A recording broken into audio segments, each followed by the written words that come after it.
Jump out and make the beat so you know it's special time.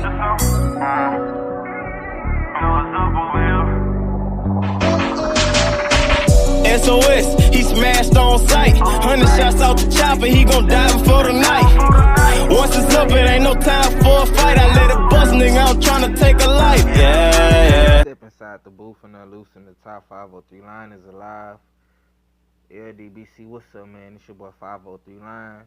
Coming to give y'all some latest news on the AJ video. This is my first reaction video. On the AJ recent news. One of his latest interviews, I'm going to be reacting to it. This is the first one. So bear with me, you guys. This is a little test run, man. I'm trying something new, trying to bring some new sauce to the LDBC. And AJ is revealing what he has up his sleeve for 2018. Let's get it. AJ. My name's Anthony Joshua, and you're listening to Sports&Ent.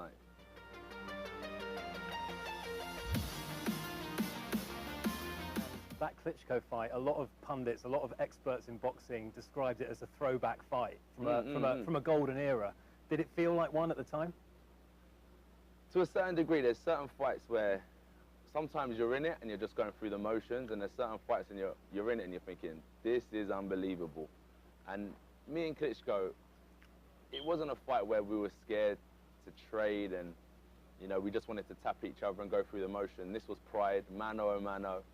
You know, are you fit enough? Do you have enough courage? And do you have enough pride to go through whatever it takes to win? And I think I got the victory.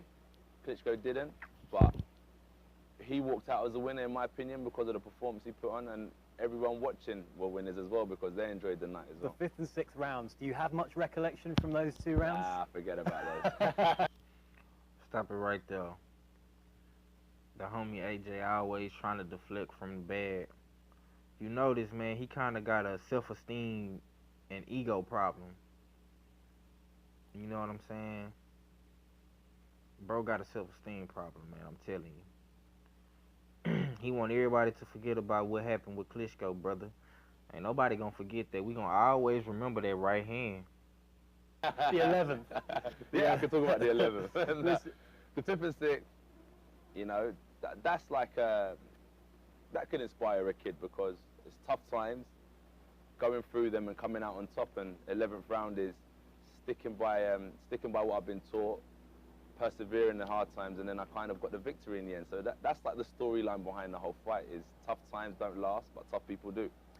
The heavyweight boxing division, it feels like it's on the crest of a wave. Next year, you're going to try, I think, to become the unified, undisputed super heavyweight champion.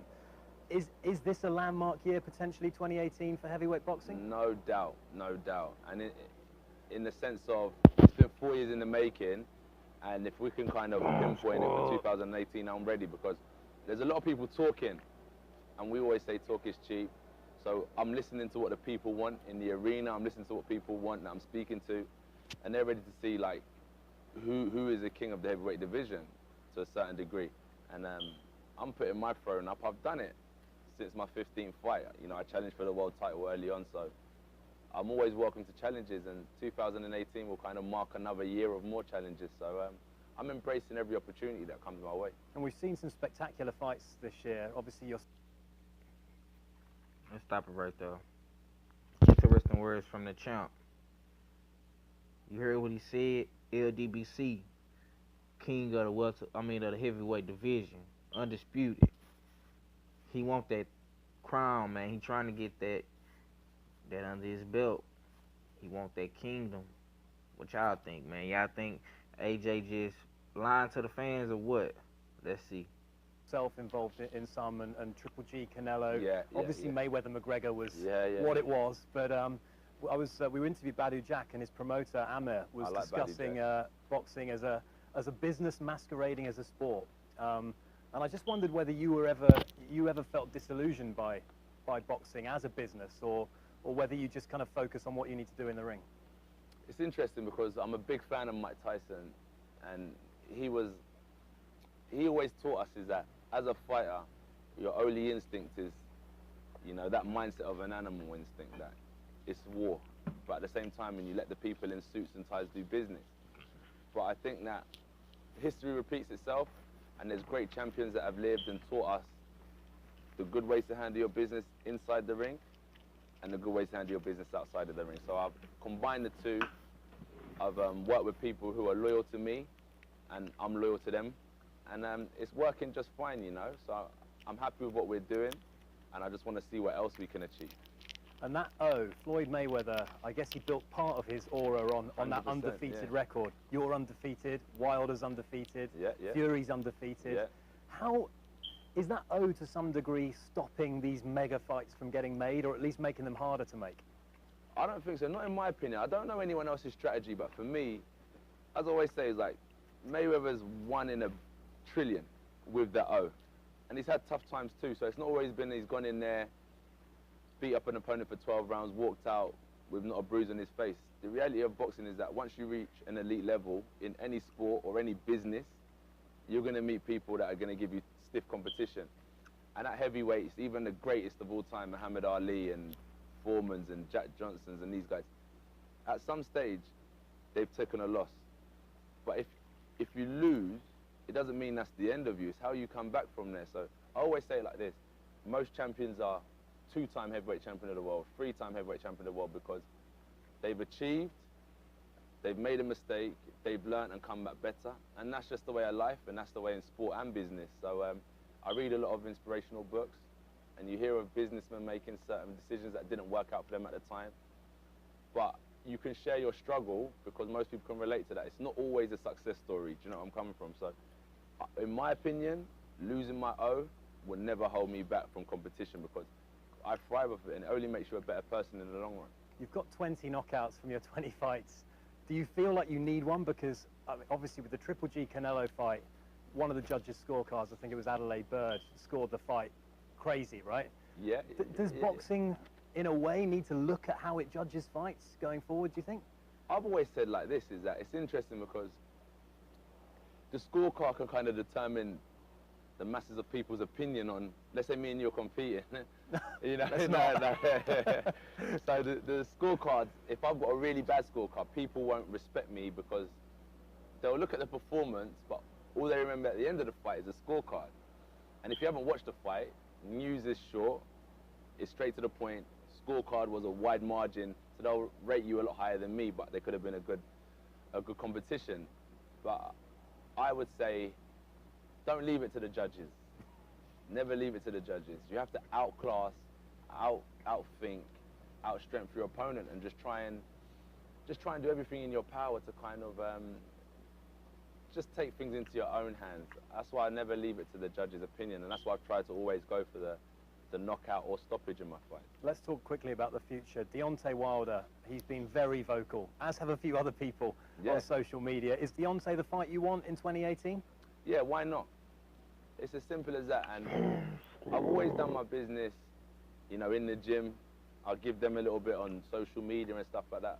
I've always handled my business in a negotiation room behind closed doors, and when things are done, I announce them. I'm not in the business of making promises that I can't fulfill. That's why I'm working on getting this fight done. I've actually taken it underneath my wing and my team's wing to make this fight happen. 2018, providing that Deontay Wilder is true to his word, you'll see this fight happen. It's simple business. We've worked with all-time greats like Klitschko. We've managed to defend this title 5 times, and it's simple business, but I hope people don't make it as awkward as they want it to be. If they're realistic about what they want, we can definitely make this fight happen. And Joseph Parker, he's obviously a stepping stone to become the undisputed. Never a stepping stone. Never a stepping stone. And they're all challenges. They all could be my last fight. So I don't want to, you know, in my mind as a challenger, because I'm never going to put myself on a pedestal. I always have to keep that challenger's mindset. So I can't look at Parker, I can't look at the up-and-coming heavyweight as a stepping stone, because in the heavyweight division, I think one mistake, you know, it's like snakes and ladders. You go back down the ladder and got to work up again. So Parker's definitely a real challenge. And a quick word on Tyson Fury. Would it be good for the sport of boxing if he were to come back? To a certain degree. You know, I'm always quite positive about other fighters. Sometimes there's a lot more I could say and be a lot more reckless, but I'm going to keep very professional, and I'll say I wish Tyson Fury the best. You know, it'll be great to see him back, because it's not what he says. I'm not interested in that. It's just a fight that people want to see. And providing he's back, it's a fight that I'll make happen. And as they all say, it will be one of the biggest boxing fights in history. So let's make people proud. You said in a recent interview that you wouldn't like or you were uncomfortable comparing yourself with Ali and Mike Tyson. If you become the first heavyweight in history to unify all the belts, would you feel that you were in that category? 100%. Because we've done something incredible, tangible, and we have the assets to prove it. And that's why I always say is that, like, the proof's in the pudding. When I negotiate the fight, once it's done, I will announce it. I don't like to talk about it.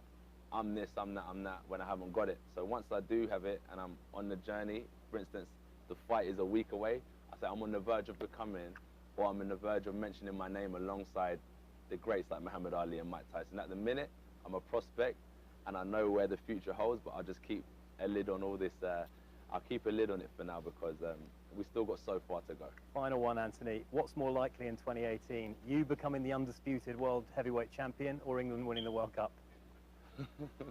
Both will be good. My money's on you. Yeah, man. AJ just dropped the bomb. For real, for real. Yeah, DBC, what y'all think about that, man? He just came out and said he fighting Wilder if he don't make it awkward. Whatever the fuck that means. But really what I think AJ was saying, to be honest with you guys, is if Wilder don't come in here and just try to act like he running shit, you know? Yeah. I just want to end the video off by saying this, you guys. You know, we ask a lot of these guys, you know, we want the best to fight the best. And in the end, hopefully, by the interview, that's what AJ plan on doing. We can only hold him to his word. He has up until the mid of 2018 to make a move. We will be watching. We will be waiting. But I think, in all honesty, I think Anthony Joshua and Deontay Wilder will fight next year. AJ is feeling the pressure of the fans on both sides of the world, in the UK and in America. And everywhere you go now, people are going to ask him about Deontay Wilder. So he has to make this fight happen, in my opinion. It's your boy 503 Line. Shout out to the whole LDBC, New Media. Peace. Let me know what y'all think about my reaction video. And let me know if y'all want more reaction videos. I'm thinking about doing a couple of more.